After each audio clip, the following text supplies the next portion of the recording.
Okay, I would say let's get started because we have a very packed agenda and our speakers are very looking forward to start presenting. So welcome everyone to this Data Europa Academy webinar. My name is Ima Farfan Velasco and I'm project manager working for the Publications Office of the European Union, managing the Data Europa Academy. Today we have a very interesting topic that comes yearly to our webinars, that is the geospatial theme. So we have the webinar on Emerging Geospatial Trends 2024, Opportunities for data.europa.eu in the era of digital twins. So as we do every year, we have a yearly discussion with the geospatial community, with experts on the geospatial and emerging trends on this specific area. But this year we will have a specific focus on digital twins, the virtual representation of spatial data that offers new ways of visualizing and interacting with spatial data. So this webinar is going to be very interactive. We will require a lot of interaction with you because we want to hear from you for the future report. So I will get started right away. So I will first mention some housekeeping. Thank you for the slide. Some housekeeping rules of the game to ensure that we have a smooth webinar happening. So as you know, this webinar will be recorded and it will be published on the Data Europa Academy webinar on a specific lesson on geospatial, where you can find not only the content for this year, but also from the previous year to see what we have been doing on geospatial data. For the questions, we will have a different format this time. We will use Slido. We will share the link with you very soon, and you will be able to place your questions that will be addressed in the Q&A session later on. And then, of course, your feedback is very important for us to improve further and also to see the type of content, the type of learning that you would like to see next year. So please reserve 3 minutes after the webinar to fill in the feedback form because we really take it into consideration. Well, having said this, we move towards the speakers of the day. We have our experts on geospatial, so it's going to be Angel Kugler who will hand over now and will present the speakers. So welcome to all the speakers. I see you there all together like a big team, the geospatial magicians. So Angel Kugler will be moderating the sessions. He's consulting Conterra for data.europa.eu. Now I give the floor to you and looking forward to hearing you. Thank you very much. Thank you, Imna. Yes, my name is Antje Kügler. I work for Conterra, a company based in Münster, Germany. And we're a geo-IT company. We focus on integrating geo-information into our customers' workflows and IT structures. And for data.europa.eu, we have a joint team with 52 North, another company, and together we're responsible for the geospatial dimension of the portal of data.europa.eu. And Conterra is in charge of the GeoHarvester, which is used to harvest the metadata from geoportals into data.europa.eu. We're also responsible for the gazetteer backend, which is used to find a location. And 52 North is responsible for the geovisualization, putting the data on the map, and real-time data, which also often has a geospatial dimension. And yeah, I'm here with my colleagues. Tore? Yeah, hi, I'm Tore Fechner from Conterra as well. I'm the team lead for a team which focuses on open data and Copernicus data, and since a couple of years on digital twins as well. Yeah, hi, my name is Holger Fritze. I'm together with Antje in the team for spatial data infrastructures, and I'm working as a team lead and also pushing the topic of digital twins fastly forward. Yeah, and hello, my name is Simon Jirka. I'm working at 52 North. My background is also in the field of geoinformation, and my focus here is on research data infrastructures, spatial data infrastructures, and in data.europa.eu. I'm focusing especially on the aspect of real-time data. Okay, so let's get started with the agenda. So We're now basically doing the welcoming and introduction. And next we'll have an interactive part. We call it a warm-up, where we want to get your input on current trends regarding geospatial data. Anything that comes to mind, basically. It's just a small exercise. And then we'll have basically the main part, the introduction on geospatial twins. We're going to be framing the context, digital twins, projects like Destination Earth. How does this fit together with other things that you might have heard of, data spaces, data lakes, things like that. We'll give some examples and talk about source data, which can also be found on data.europa.eu. And then give an overview of technologies and open standards, because standards, of course, are very important when it comes to interoperability and exchanging data and services. So the idea behind this task, which we conduct every year, is to investigate current trends in the geospatial community, then pick one to talk about in depth, which is digital twins this year, and then gather some input from you during this webinar. And we'll do this in 2 interactive parts. First one is a question and answer. And then we have a set of brainstorming for opportunities for data.europa.eu. So we'll ask you to also use Slido to think of things that might, where data.europa.eu could benefit from this new trend of digital twins or could support it. And then we'll have a short summary, talk about next steps, and then close at 11:30. Okay, so let's start just with a definition. What's a trend? We're using a very broad and simple definition. A trend is a general development or change in a situation or in the way that people are behaving. So this is just a definition from a dictionary, from the Cambridge Dictionary. So basically a general tendency. And our goal is to spot the opportunities that are relevant to data delivery and discovery. And you see a screenshot here. It's a word cloud of trends and topics that were named in last year's webinar on this, basically also on geospatial trends. And this is what we would like to do with you now. We would like to invite you to go to Slido. You can either use the QR code that you can see there, or you can use the link that was added to the chat. Is being added again right now. And we'd ask you to, first people are already inputting some topics, some trends that they find interesting. And what you can do is input these trends, and they will, with a bit of time lag, they will show up in this on this page here.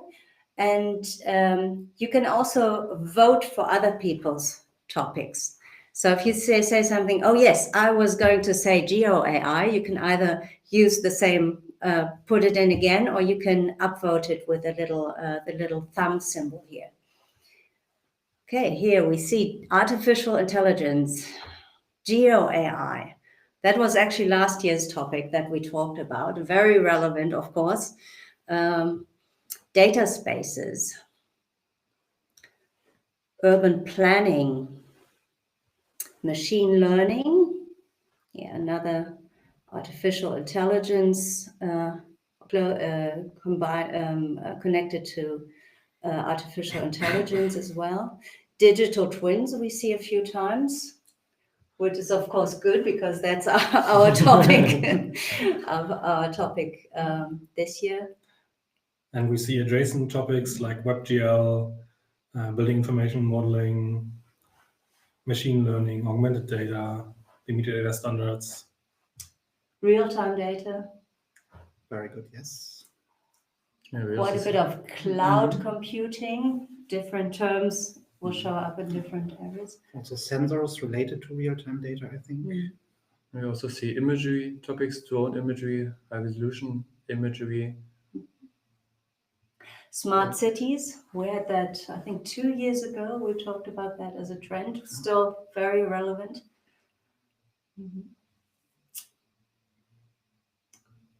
Standards, satellites, Earth observation, high resolution imagery, that all belongs to that Earth observation. Women's rights. Smart cities, Earth observation, satellite information, OGC. Yeah, it seems to be a good mixture of more or less technical topics and then domain-specific topics or trends.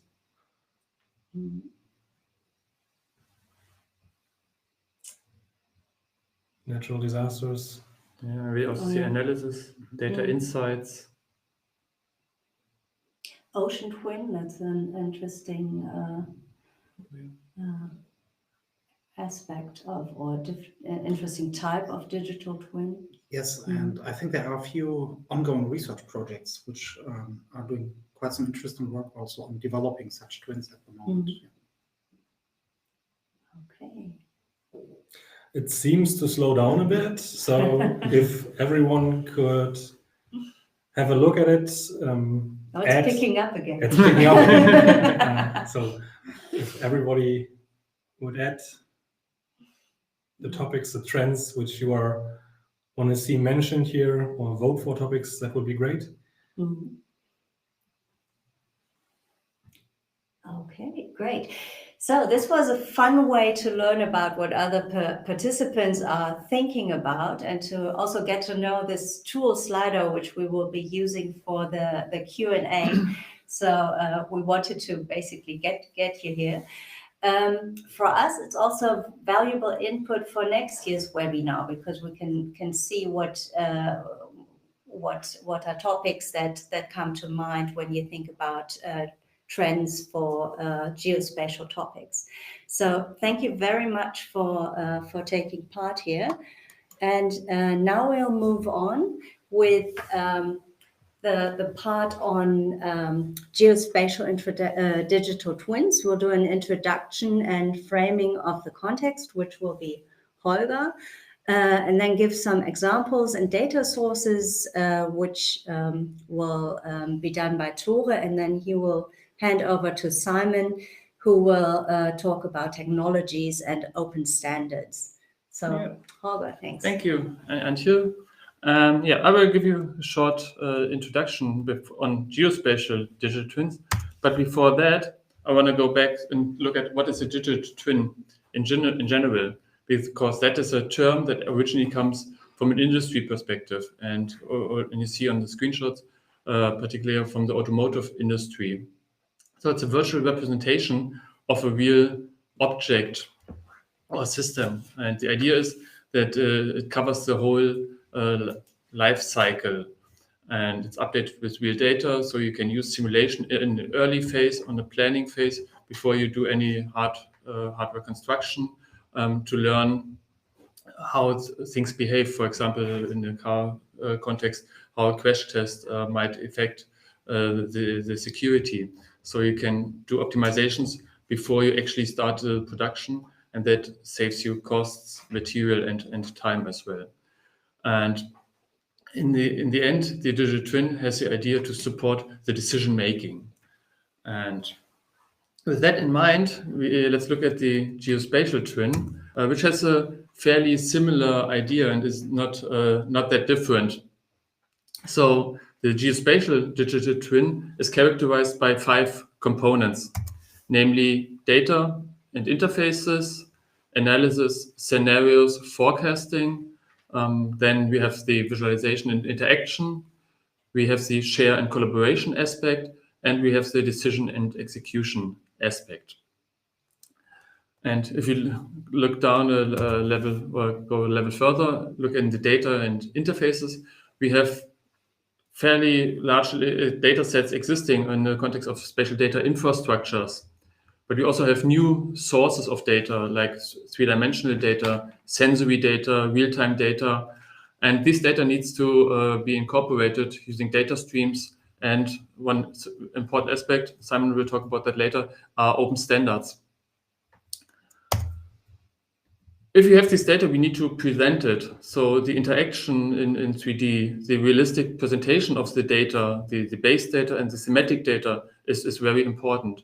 And it provides opportunities and gives chances to achieve a much higher level of immersion if you want to present the information. On the other hand, if you want to interact with the data, you have new ways to provide input, for example, speech input or natural voice input. And with those new interfaces, new geovisualizations, you have, that one.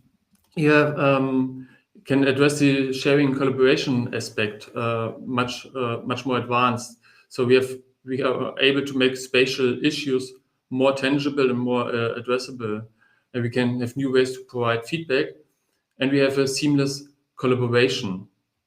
And the foremost goal was and will ever remain to support decision making. So the digital twins provide opportunities to support planning decisions better, or also to have a direct impact on the real world by directly controlling actuators like a valve, like a traffic light, like a signal, whatever. So we can directly change things in the real world. And the idea of geoinformation technology is to provide tools to answer those questions on a spatial temporal aspect, and we provide the foundations to such decision-making processes. And to provide a wider context, let's look at this diagram. We see on the y-axis the transition from data on the bottom to information in the middle and to knowledge on the upper end. And on the x-axis, we see the experience of the interactions from looking on the map to diving actually into the map to ultimately becoming part of the map. And the digital twin is somewhere in the middle of this diagram, and we see an evolution from information systems to the Internet of Things, to digital twins, connected systems, to the metaverse, and even beyond that. So that is not the end. And if you look at some technical buzzwords, we see with the Internet of Things term, I guess you're most familiar with, are sensors, real-time information updates from devices, from things. And with digital twins, we incorporate that with 3D data. We connect the data, we are able to do predictions, access data lakes, do analysis. I mentioned already the actuation, that we can change things in the real world. And if we have not only one digital twin, there will be many twins coming up, and we can connect them. We link the experience, we share basis and data standards, and we increase the immersion and achieved mixed realities. One central aspect of digital twins is the information flow and the gain of added value. So most often we have different data sources. The data formats and interface follow certain standards. So for example, we have public spatial data infrastructures which have different endpoints with different formats. We have internal sources, for example, in a company, in an agency, but we have also external sources. But the interfaces repeat frequently, and the digital twin addresses those data sources and incorporates data using automated data streams. And then the idea of the digital twin is to process the data and transform the data based on defined use cases, and enhance the data, set it up, and do a provision focusing on the user at hand who is intended to use this digital twin. So the provisioning and the user-centered design is one central aspect of the digital twin. And for example, we have different illustrations for different user groups. For example, a public participation or citizen participation, whereas an authorization process may use the same data, have similar ideas, but has different constraints. And to give you some examples, we want to give an insight on two ongoing projects. One is the digital twin disaster management. This is a project in an application which is going live about 2 weeks from now in the state of North Rhine-Westphalia in Germany. And the idea behind this digital twin disaster management is to facilitate the digitization in disaster management and to support decision-making during emergencies. And it will become a component of the digital situation picture. And we developed a lightweight 3D application, especially for IT administrations or practitioners without any dedicated GIS experience. So what you see here is 2 screenshots from this application. On the right side, you see the interface, the visualization. It's a 3-dimensional photorealistic depiction of a situation at hand. So it's a 3D mesh, which is very photorealistic. You can really dive into the scenario. But at the same time, you have a schematic view, for example, on the buildings classified by their usage. And on the left side, the most left screenshot, you see the layer of content, a table of content with lots of layers with thematic data, which is relevant to disaster management, but it's not equally relevant for each deployment, for example. So there will be in the middle screen, you see a scenario selection. So deployments. So sometimes certain layers are more relevant, for example, to a flooding event, and for a fire event, other layers are more relevant. So by simple scenario selection, we are able to provide those data which is most relevant to the situation at hand. And a second spotlight and the aspect of data sources will be addressed by my colleague Toro. I will hand over now. So change of speakers, happy to be able to talk to you. No talk about digital twins in the context of data.europa.eu should be missing one of the flagship initiatives of the European Commission, which is also a digital twin, which is called Destination Earth. The goal of Destination Earth is to develop a highly accurate model of the Earth as an entire ecosystem as a digital twin. And Destination Earth, or in short, Destiny, shall be used to model, monitor, and simulate various natural phenomena, especially hazards, which are somehow related to human activities. So it is implemented or coordinated by very well-known organizations like ECMWF, ESA, and EUMETSAT. And actually the goal, and I need to stress that, is really to create a model, a digital twin, which is highly accurate of the entire Earth, which is mind-blowing from my personal perspective. You see it in the pictures here. The goal is to create an accurate model of the Earth where you can answer climate-related questions, for example. If you want to know more, you can visit the website destinationearth.eu. I've brought with me a couple of use case examples, which is a very, very short list. It's only 4 ones I'm able to present here. The website from Destination Earth has many, many more, and also provides already some kind of access to the digital twin itself.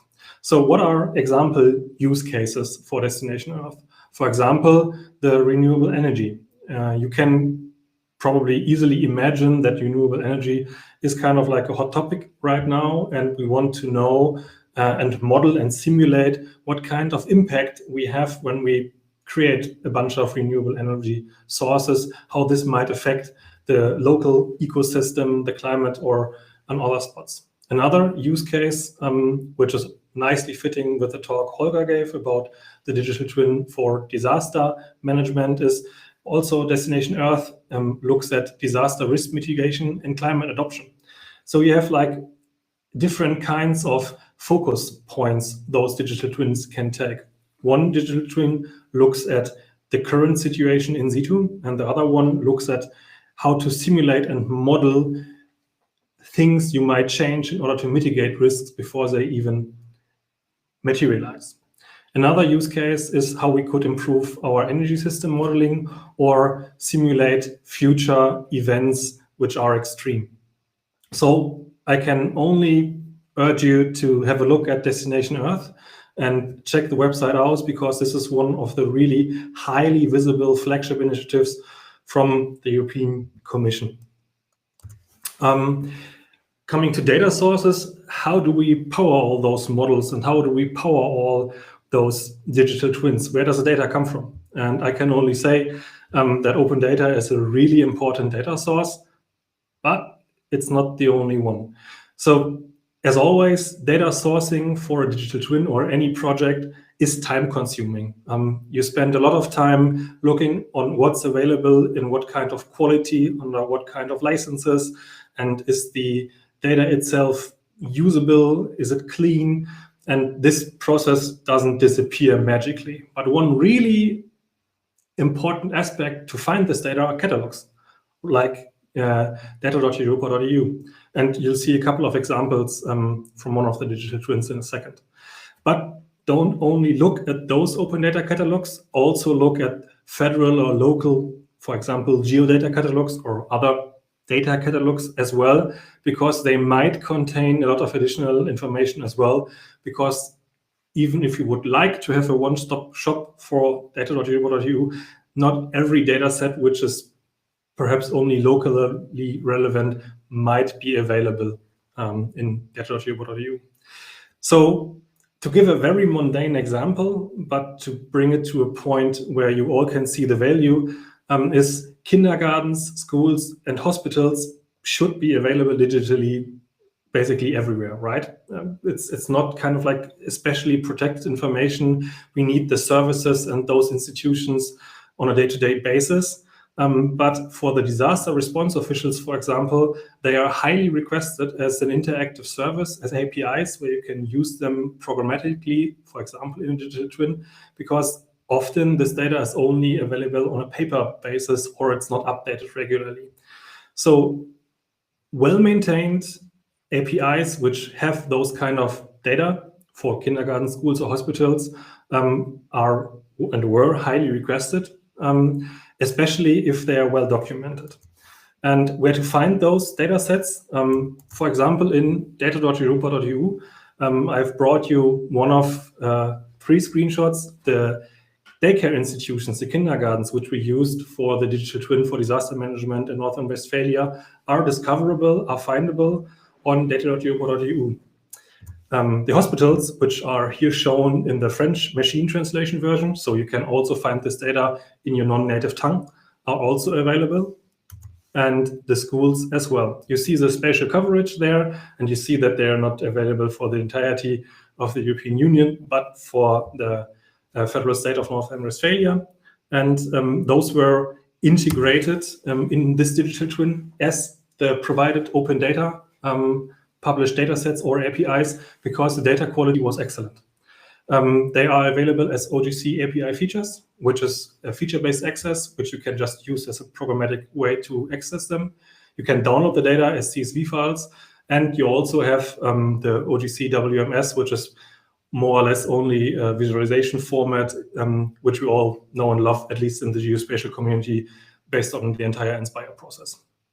All those services are updated regularly. They have very good documentation, and they are basically ready to be used and enhanced with additional data in a digital twin. To give 2 examples for that, how do you use this data in a digital twin? How does it look like? 2 screenshots. For example, imagine that you have a bomb disposal task at hand. You have found an old World War II bomb. This happens, at least in Germany, every week somewhere. and then you need to assess the risk and assess if there are vulnerable groups which need to be moved away and especially protected if you try and disarm the bomb which you found.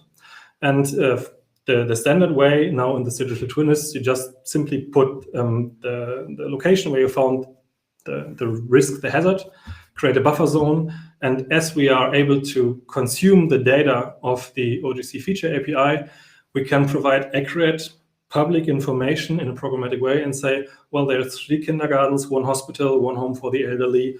There's 10 kids in there in this kindergarten and 20 elderly in the home for the elderly, or there's 1 hospital which you need to take into account in your planning of this task at hand. And this is dynamic as the services are updated quite regularly, and as it's authoritative data, which is published by the federal state, it has a high quality. And how to combine all this? What's additional use case? One other concrete example, which also takes into account Copernicus data. We have had a flooding in Germany around Christmas last year, in December, where the Copernicus EMSR services were also activated because it covered one entire federal state. And the Copernicus EMSR services provide very accurate and rapid assessments of the flooded areas via a flooding delineation product. And in this case, it was provided in 2 instances on the 27th and the 4th of January. And this data is then also provided to be able to download. And we included this in the digital twin for disaster management with additional data like a digital elevation model, like the city GML LOD2, housing volumes basically. And then we had a very rapid, more or less accurate picture of what kind of areas were affected and how severely, and how many buildings, for example, were affected. Because as a situation develops, the personnel which is dealing with this event has a picture, but all the other personnel which is involved, which might not be direct in situ at the place, needs a picture as well. And if you combine this then with data which might come from Destination Earth, where you can simulate extreme weather events like we saw in one of the use cases, this can even inform how we structure our cities and our urban planning in order to make them more resilient to natural phenomena. This concludes my portion. Simon will now take over and dive a bit deeper into technologies and standards. Yeah, thank you very much, Toro. My part is now a bit more about talking or introducing to you a few technology standards that we consider as relevant for building digital twins. And I would also like to take the opportunity to remind you that you can already now use Slido to submit any questions that you have about the presentation, so that we can talk about this afterwards. So technology standards, here we are focusing especially on the idea of interoperability. That means how to facilitate the integration of data into our digital twin applications. So we are, as the examples of Toro have shown, there are many different data sources which we integrate into these digital twins, and reducing the efforts that we need to undertake for getting the data into our applications is very important in order to support the creation of such digital twins. For this reason, we are looking a bit at different standards that we consider relevant here. We have taken 2 areas here. On the one hand, 3D data, on the other hand, real-time data. 3D data is important from our point of view because it helps us to create the model of our environment, the city where we are building a digital twin, or whatever area we are intending to cover. And on the other hand, the real-time data, sensor data, we have also seen this at the beginning in the trends that you have mentioned. Such sensor real-time data is really important in order to get an updated and current view on the status of our environment and to understand how this is evolving. The standards we will be looking at will be especially those from the Open Geospatial Consortium, OGC, which is one of the main standardization bodies dealing with geographic information. And these are de facto standards which are also taken up into different contexts here in Europe. And we consider these standards as really useful for building digital twins. So first, we will now look at standards for three-dimensional geospatial data and services. As I shortly mentioned already, and as you have seen in the examples, three-dimensional data is really an important foundation for creating such digital twins. It helps us to really model the environment, model the area, the structures that are there in order to really experiment and validate what's going on in our reality that we are modeling with our digital twin. And there are different standards available for supporting the provision of three-dimensional data. We have just selected a few here, like OGC 3D tiles and I3S, indexed 3D scene layers, as standards for providing data, three-dimensional data, different structures. And then on the other hand, an emerging development, the OGC API 3D GeoVolumes, which is a new emerging standard, which we will also look at. There are further standards which we also see as important, but due to the limited time that we have available, we will not go deeper into this. So, for example, OGC City GML, especially suited for providing 3D city models, and the OGC 3D portrayal service as a service for providing access to rendered representations of three-dimensional data. So let's dive into some of these standards a bit more into detail. We are not going to be too technical here. If you're interested, we will also, of course, be able to discuss with you more questions and details later on, and also after the webinar. But here we just want to give an overview what is feasible at the moment. So for providing three-dimensional data, we have considered especially two OGC community standards. Community standard means these are standards coming from practical application, for example, from existing software packages, which are used and adopted in practice. So where there's a proven practical usage of these standards in place. The standards we are looking at are used, for example, for encoding 3D meshes, three-dimensional building models, or point clouds coming from, for example, LiDAR scanners. And here, the standards we especially would like to introduce are OGC 3D tiles. This is a standard submitted by AGI, Analytical Graphics Incorporated. It's a company especially working on the development of the Cesium framework, which is a quite popular viewer for three-dimensional models and data. This is quite broadly established in practical usage, and it's, for example, used for providing such 3D models and point clouds. One limitation of the standard, it's limited to WGS84 as a coordinate reference system. So this is one thing to consider here, but this is one very good example. Another one is the OGC I3S, the indexed 3D scene layer standard. It's also a community standard. That means also there is a practical community of existing users working with this, shown support of the standard. This one has been submitted by Esri, for example, the developers of ArcGIS. Here we have a bit more flexible support of coordinate reference systems. But what you should take away here is there are standards for providing 3D meshes, 3D building models, and point clouds in an interoperable way, submitted by different communities into the OGC standardization world.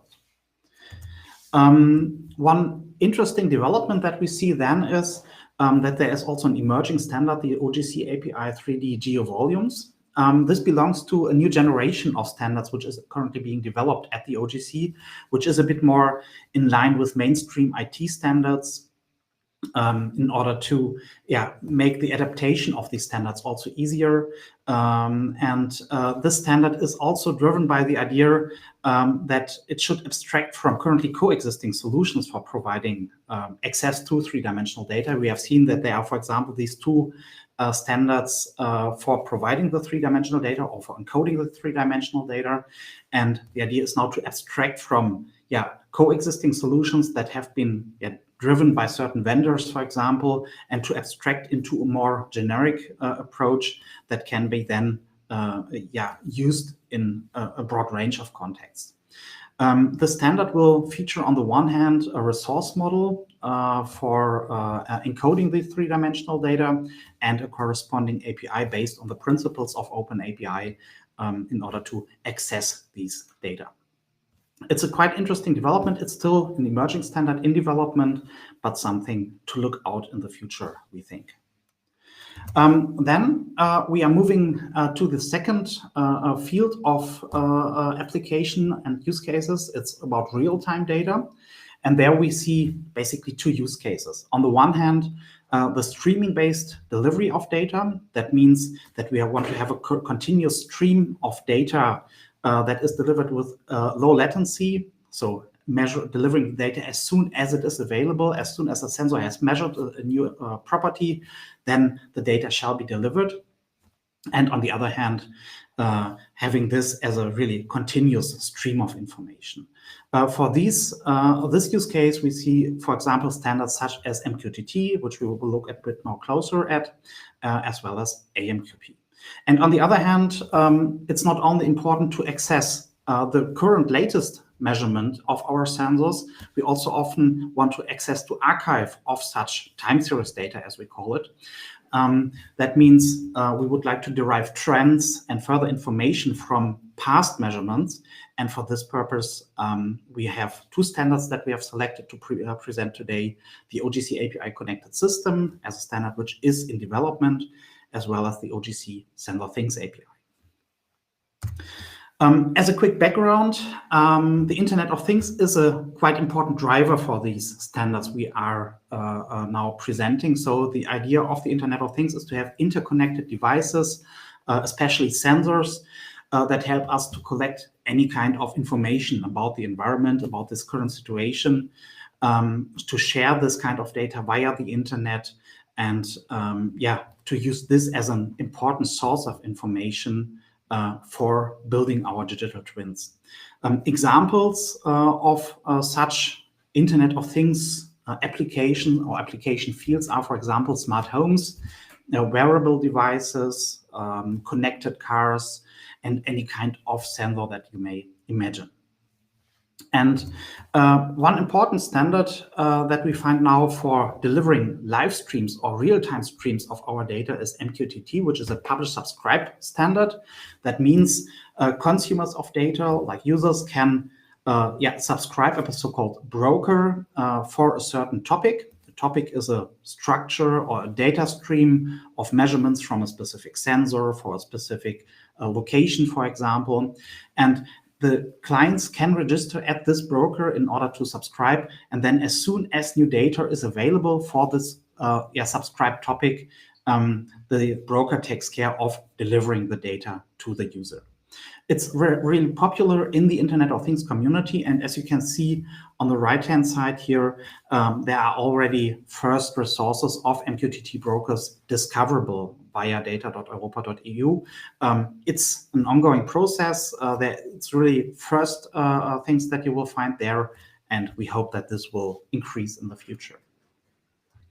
Then for accessing data archives, we are especially looking at the OGC Sensor Things API. This is a standard which has been established at the OGC already several years ago. It's intended to provide all kinds of sensor data. So it has a quite developer-friendly interface based on REST and JSON. It has comprehensive functionality for accessing archives of any kind of sensor data.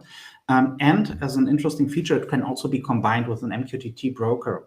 So if you found an interesting data set via your API, you can use the broker for getting a live stream of your data as soon as new data is posted to this data stream. It's focused on Internet of Things applications, which is quite fitting into the topic we are talking today about. And it's not only the API which is here important, it's also a data model specification which tells us which information we have to include in an observation in order to make it usable by a system, like which timestamps do we need to have, which further references are there, which information is needed to interpret the data, etc. And also here you see on the right-hand side one example of such a sensor things API instance that is discoverable via data.europa.eu. A second standard I would like to introduce here is the OGC API Connected Systems. It has similar functionality compared to the OGC Sensor Things API. So you can provide access to sensor data, to sensor measurements. It has a stronger focus on sensor metadata, so better understanding the measurement processes which have led to a certain measurement, describing the sensor systems, etc. And the interesting thing here is that this OGC API Connected Systems is aligned with the OGC API family of standards, which is basically representative for the new generation of OGC standards, which is coming up and is getting more and more attention by the geospatial community. For the Connected Systems API, the interesting part is there that we can support different protocols. Some of you may have heard about specifications, for example, from the Inspire context, like observations and measurements, the sensor model language, but also other technological protocols like GeoJSON, MQTT, or WebSocket could be supported via this API. It's currently in development, and we hope that this will also come out soon in first versions. We see big potential, especially due to the alignment with the OGC family, API family of standards, and we have to see how this will develop. So with that, we come to the end on the presentation part. Just a quick conclusion also on this part on technologies and standards. We didn't want to introduce you into the details of all these different data standards or interface standards. We just wanted to introduce to you that there are standards available to support the provision of data needed to build digital twins. And we see also the need to promote the use of such standards in order to facilitate data reuse. By having interoperable interfaces, it will be a lot easier to get the data into the digital twin applications and to facilitate the creation of such applications. What we also see as a challenge is to further investigate how to provide metadata about such new types of resources. So for example, how to describe the data streams offered by an MQTT broker. That's a big challenge that we see also in the future to make the data discoverable in a useful manner. And this is one thing that we see in the way ahead in order to better support digital twins via data discovery solutions such as data.europa.eu. And with this, we come also to the end of the presentation part, and we will now go over to the part on questions and answers. For this purpose, we have already available the Slido app, which we also have shared via the chat, the link. And you can post your questions there, and then my colleagues and me, we will try to help to answer any open questions that may have arisen during the presentation part. Okay, so we have the first questions already there, and let's check what we have here. So the first one is a suggestion. I would say digital twins should incorporate not only forecasting but as well foresight. What is your opinion? So I would answer with a clear yes and a but. So digital twins, as I mentioned earlier, are focusing on a particular use case and a particular question and scenario, and it fairly much depends on what situation you have at hand. What's your question? For example, if it's a more, let's say, climatology related question, you could use models and simulate the effect and to gain knowledge overall on the environment where things behave naturally and according to rules, even if they might be maybe complex. But if you have more an effect on society, how things change, how they will be perceived differently, it's much harder to model and to understand. So it very much depends on the topic or the situation and the question you have.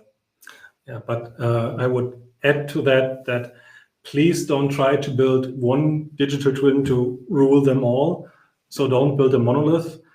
Build your digital twin in a way that it's accessible and usable in other contexts, so that a twin which focuses on a particular other use case or domain is able to use your data, your services, your knowledge that you generate in your other digital twin and incorporate in itself. This is what we meant by linking digital twins. And this is actually quite a nice segue to the second question, which was, morning, please say a word about the BRISometer. So the BRISometer, if I remember correctly, and it has been quite a while, is a startup from Israel, founded in 2016-ish. Don't remember it accurately. And they were one of the first CAMS user, I think, like the Copernicus Atmosphere Monitoring Service, which would use Sentinel-4, probably 3, and probably 5, like the low Earth orbit data which is there. And I think that was just a quick search in the time between. They were recently acquired by Google and are now using Google Cloud Compute in order to do worldwide large-scale predictions and monitoring of air pollutants and pollens. And as I've seen just right now, they seem to provide a large, comprehensive API section where you can access their APIs, generate data even up to a street level and check the air quality from a street level. I imagine that they still use Copernicus data somewhere in there as well. And this data you could then use and include in your digital twin and even enrich it further with this information if your use case asks for this kind of data. Not too versed about BRISometer, but I think, or I hope that this helps a bit. Okay, thank you. So then the next question is that we have up here a small word about the stage after collecting data, storage, processing platforms, best practices. So I think we all have some kind of experience in this area. Perhaps I can also take a few words on this. So I have been quite active in the past in sensor web technologies, data collection, and I think there is really a whole concept that you need for organizing the workflow with to deal with the data. So it's really not just the collecting stage. It's really you have to develop models, how to store the data, how to organize the processing chain, perhaps also validation processes. And what I've learned from the past is that it's also often quite specific to the domain the data is from. So you have quite established processes, for example, in hydrology, in air quality, and in other areas where there are best practices already available on how to handle the data. And I think it's a good idea to reuse what's existing in these communities and to build upon and to try to find a way how to integrate this into digital twins. And for that reason, standards can be one good thing to encapsulate the existing systems and to make them available for the development of digital twins.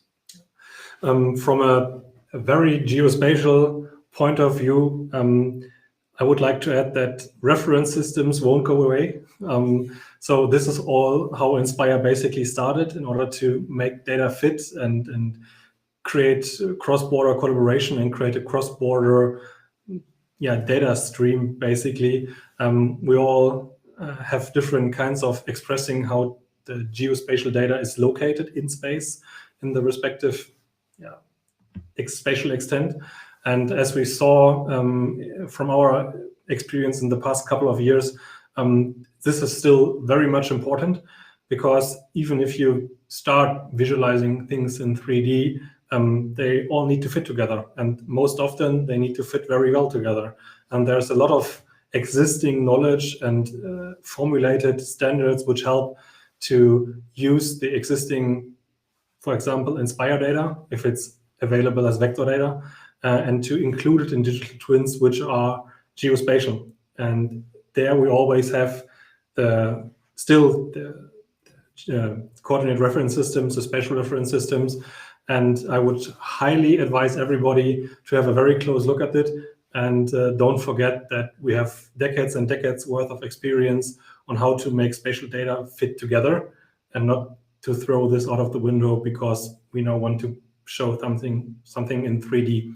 For example, if you look at Brisometer and they want to model air quality on a street level, it's quite important where a building sits and that this building data is accurately represented in a model. Yeah, and that's what I think.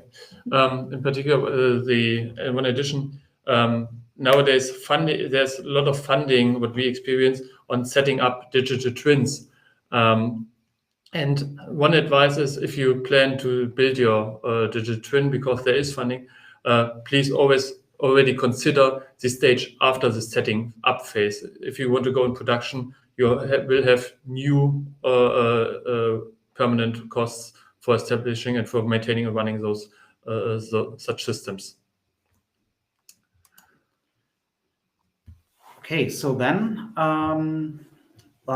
we have a quite important question here, I think, about privacy issues in digital twins. It's also something we discussed when preparing this webinar quite a few times, because it's really a critical thing, and you are bringing together lots of different types of data source, and you have to consider also what can we extract as information if we combine these data sources. So there are new challenges really arising from this. And the challenges exist on different levels, for example, on the in situ data, on the combination of data, but also on the visual effect. For example, what I showed you on the photorealistic depiction on scenario or from the environment. There are also privacy issues, and they have been discussed, those things. For the situation in North Rhine-Westphalia, this 3D mesh, which has been publicly released under the Open Data Directive 2 days ago, actually, they have been put open data, and privacy issues have been identified as not critical. But if you combine it, as Simon said, with other data, you need to ensure that the access to the system is only granted to those really working with it and having the need with it. In particular, in the context of disaster management, if you have a lot of data for the sake of doing good, you also could use this for the sake of doing bad stuff, and you need to make sure that only those people also are authorized to access this bunch of data is actually allowed to get access. Yeah, so to be very blunt, access control won't go away. We are at the moment also incorporating data streams which are, for good reason, private or protected by the actual data providers, and the access control in the sense that only certain privileged users might see these data streams in a digital twin are needed. For example, if you have critical data about where certain material, for example, the fire brigades are currently located, you don't want to publish this information for everybody. You only want to publish this information so where they are in the actual disaster event to authorized parties. So you need access control for the data streams on the source actually. Then you need access control in your consuming system, in the front end, if you will, and you need access control on the tools, how you might enable someone to create certain views or derive certain information if you combine certain data sources. So it actually gets more complicated if you look at privacy or access control for digital twins, because you create a whole new way of reasoning about data. Okay, thank you. So this question here, there are challenges with security and integrity regarding certain data. How do we navigate this, still keep innovation reuse moving forward? I think it's a bit related to what we have just discussed. And as we are running a bit tight with our time, I would say we mark this as discussed as well. Then we have also a quite broad question: how can AI help in geospatial data? Some use cases. So I think considering this in the context of digital twins, I think AI can help us, to prepare data sets, to make data available, to derive new information that we can provide in these models. Yeah, and also actually to model, like to simulate in digital twins, if you don't have other means of modeling the data itself. But especially in the preparation of data, for example, think about LiDAR data, where you need to cluster and identify what kind of point cloud is relating to what object, and if it's one bunch of points representing a certain object, AI is also a fairly useful tool. Okay, then we have a question about standardization interface development.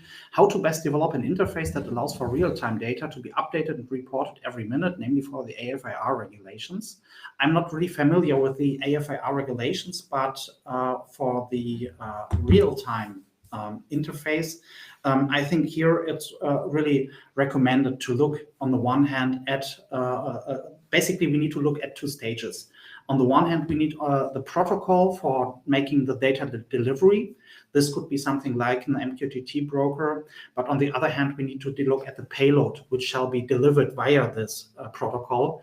And here we can especially look indeed at the OGC standards, which give us a good guidance on how to model and encode data that we want to transmit. If you like, we can also discuss a bit more about this after the webinar, because I think it's really a complex topic, how to approach the standards or interface development for this. But I think the existing standards could be a good starting point for this. Then what's the support of semantic knowledge graph, aka linked data and RDF in OGC standards? So we have the sender things API and observations and measurements and connected systems. So there is ongoing work in representing also the data in OGC standards as RDF. I'm not really actively involved in these standardization processes, but I'm aware that there's relevant work going on. Yeah, and we should mention that linked data as linked metadata is also a hot topic right now. There's different standardization groups looking at that as well. So it's being worked on.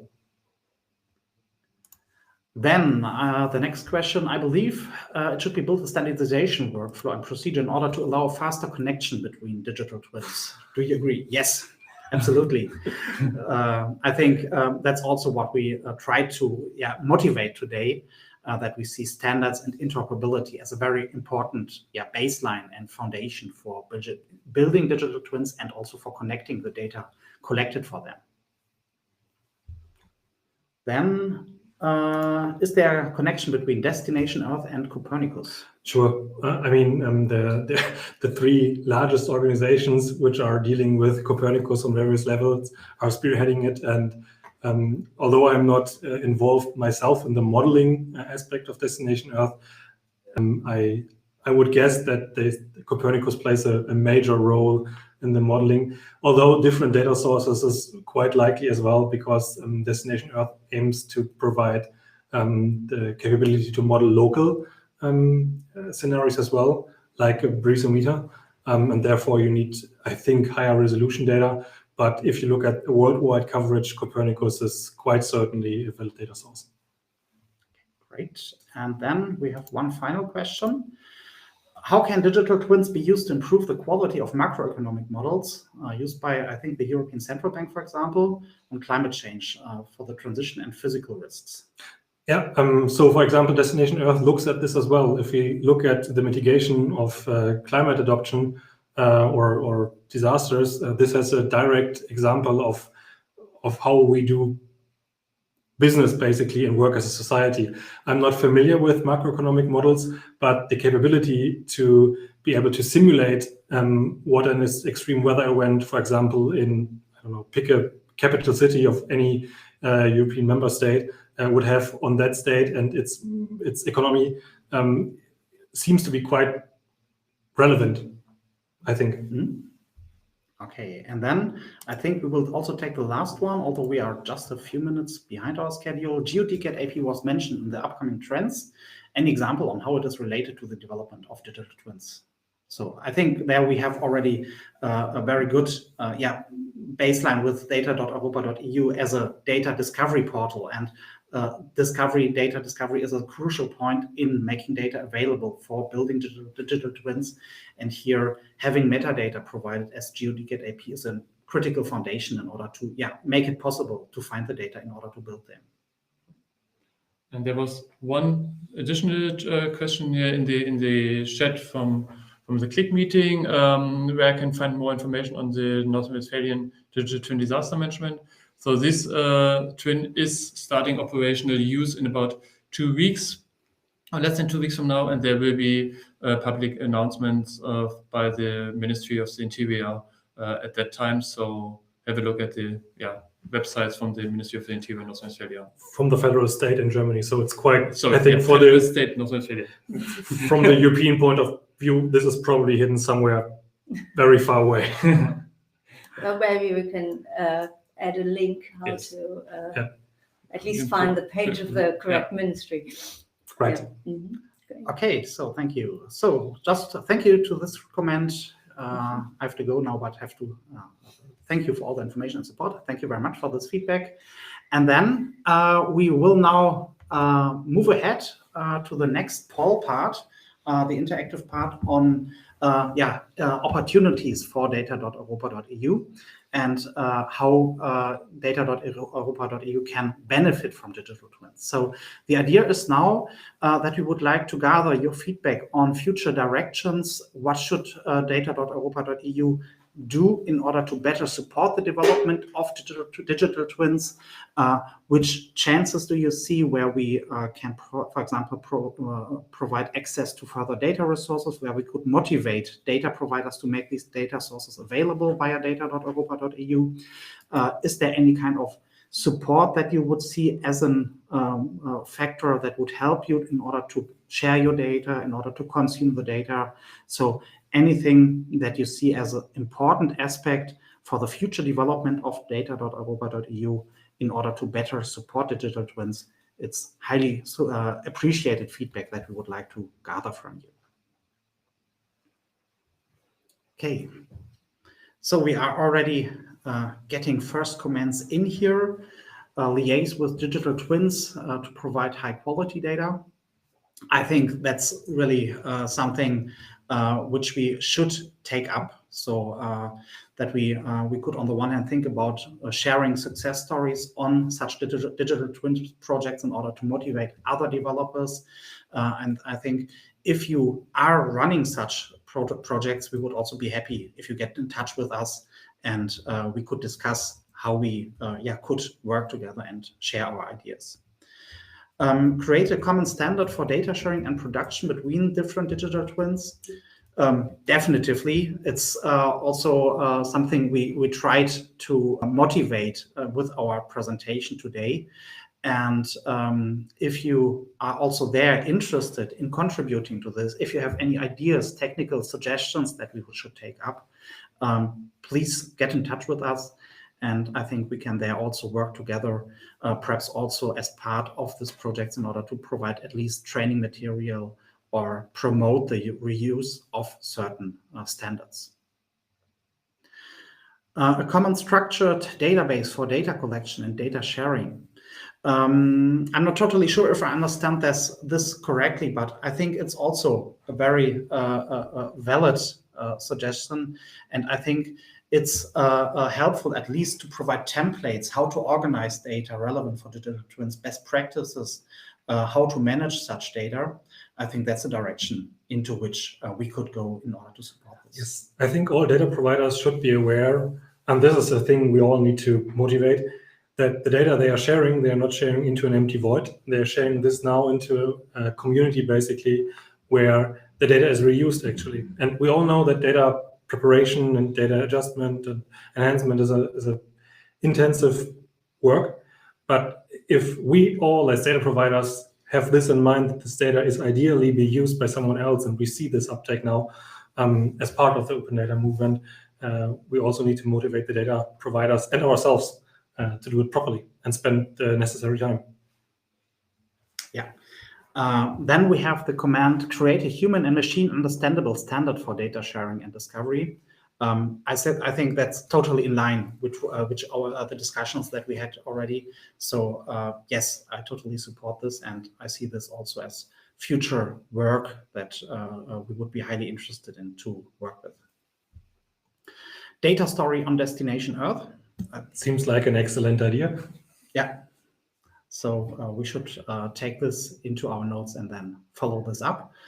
Better natural disaster prediction and prevention. Yeah, I think that's a very good use case where we also could perhaps look a bit more at which types of data resources are relevant, which prediction models are perhaps available in the open. I think there are already European projects like forest fire monitoring, etc. So perhaps we could also integrate such model activities in discovery functionality in the future. Then make the digital twin models more visible on data.europa.eu and make a link on the data sets used to build them. Seems like a good section in a data story, or potentially multiple data stories. Excellent ideas. Thank you. Yeah, very definitely. And I think that also one thing is also to see which type of metadata perhaps are relevant in order to make such projects discoverable, or the real-time data behind all the three-dimensional data.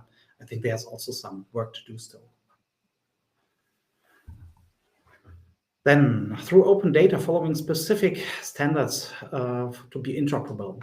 Yes, that's totally correct. And I think that we covered this.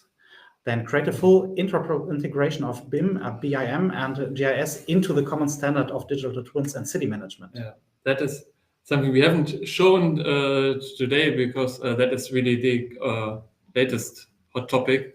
We're working on it. We actually have ongoing projects addressing both topics of integration of BIM and GIS. And there is ongoing work to do the integration and ideas. Should you incorporate BIM into GIS? Should you integrate GIS into BIM? Maybe both direction, depending on at which phase you are in the BIM process. But yeah, there's already ongoing work on this integration. Could you maybe explain what BIM and GIS means? Just okay. the abbreviations for people. The BIM, BIM is the building information model. So it's a method, actually, not a technology thing, but a methodology that you monitor the whole process of building an object, a building, for example, or a large-scale project, from the early planning phases during the construction phase to the operation phase, and ultimately even to the phase where you tear down a building and where the building is no longer existing. At that point, only the BIM methodology ends, actually. And when we talk about the integration, we most often refer to the depiction of a 3D object in the GIS world and provide the larger content of the environment.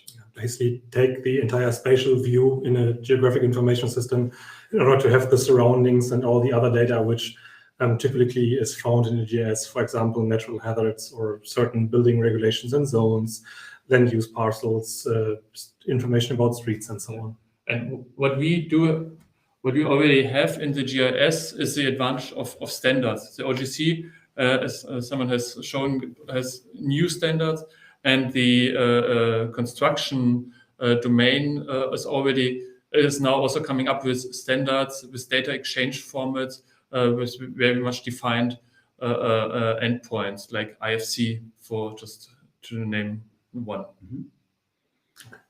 Then interoperability and collaboration. Open data standards can promote interoperability and collaboration between different organization sectors. We totally agree on this. And so we are happy that you are emphasizing this message here. Comprehensive and complete data is needed. Yes, it's also really important to look at the data quality, completeness. I think that's something where we may also support data providers by providing guidance also in order to ensure this aspect. Yeah, and accuracy and topicality is needed as well. Yes. To have it up to date. Then we have 2 comments. Still opportunity. Bring together research data and governmental data providers to provide data to digital twins. Also a challenge for quality and harmonization, one would assume. Yes.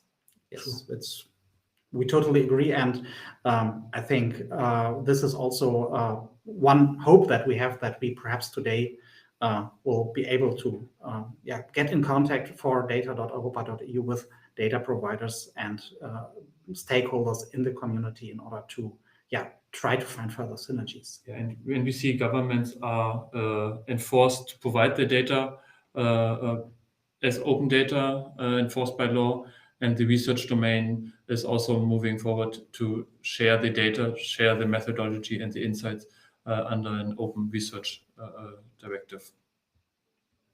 Yeah, free environmental data for analysis twins like Destination Earth or Copernicus. There's lots of stuff already there. Please also have a look at Inspire data, which is mandated under the Inspire annexes. If any or all Inspire data providers would publish the data not only as WMS, but also as vector data or feature data, this would be excellent, because then we would have a real treasure trove of free environmental data as well. Okay, then one comment. So I hope after this webinar you will all dream of digital twins, and perhaps we're able to provide you with some ideas on how to follow up with this. We have one further thing: give feedback on metadata quality from the data sets, which are crucial for digital twins. So which is the most important metadata here, or metadata quality aspects? Yeah, sure. Metadata is always and will always be a hot topic, and to help the providers of metadata or the automated systems which extracted metadata, and then the users to recognize how it was created and how it can be improved and create a feedback loop would be excellent. Sure. Wouldn't the integration of building information modeling and GIS be at its peak if you put it in game engines? Sure, we haven't touched a lot on all the augmented reality, extended reality, or mixed reality stuff, like the XR things where you use virtual reality headsets or headsets in general, or your phone. The idea is in itself has been around the block for quite some years, was an active research topic. And sure, if I have a fast rendering engine which can render 3D models with all the environmental data really nicely and quickly, it's certainly nice to look at.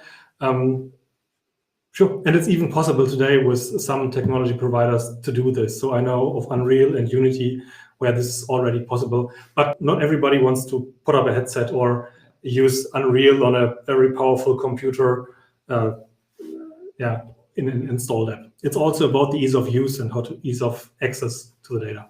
And the matter of the use case you want to have. Sure. For the visualization, for sure, go ahead. But if you want to do analysis and further simulations, maybe it's alternative visualization methods are also have their capabilities. Yes. I think we can take this last question because we do have. Okay, so I think it's one about, you mentioned many emerging standards. Do you have all the necessary control vocabularies in GeoDCAD to describe these new protocols and APIs and distributions? I've checked the example for the traffic light forecast, and you are right. So we see, especially if you are mentioning MQTT, we see that there's a big need to really also think about how to describe or provide metadata for this. On which level do we want to provide data, metadata about an MQTT broker? Do we want to do this per topic which is available at the broker? Do we want to use other aggregation levels in order to provide information about which data is available? And I think it's not only about having the controlled vocabularies in place, it's also about thinking about how to describe this anyway in a way that is useful for people wanting to work with the data.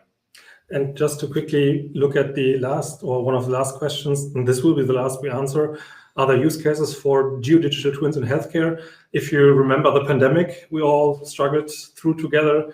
There are ongoing modeling works where one can look at the quality of the wastewater basically and detect whether there is a coronavirus still spreading in the population, and this can also be modeled, simulated, and tracked using digital twins. Okay.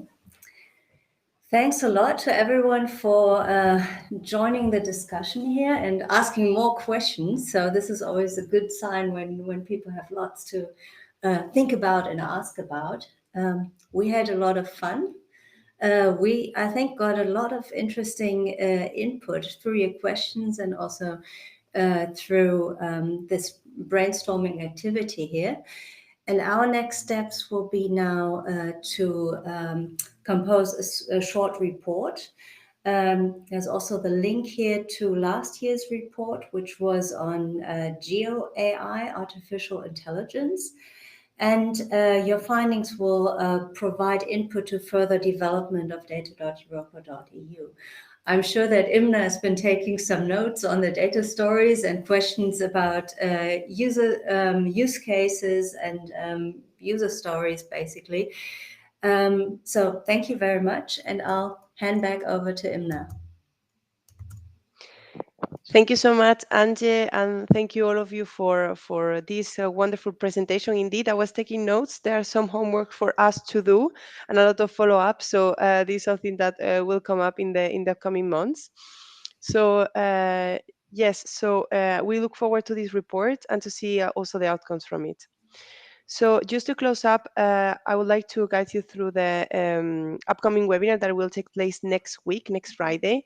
So from geospatial data, we go now to best practices outside Europe. So we will have global perspectives, global approaches on open data excellence from international organizations. So I really encourage you to come and to get to know more about how other countries, other international organizations outside the European scope are doing on open data. So it's going to take place in the afternoon. And with this, also, as I was mentioning, your opinion is very important for us. So please fill in the survey. You have it also on the top of the Click Meeting tool, and here the QR code. So please give us feedback in order to improve our services in the future and see what type of learning material we can offer for you. And having said this, again, thank you, Ange, Tor, Holger, and Simon for these wonderful presentations. I myself learned a lot from it on digital twins and how powerful they can be, and also the role of open data in the whole process. Thank you very much, and have a very nice rest of the day, Friday and the weekend. Thank you. Okay, bye. Bye. Bye.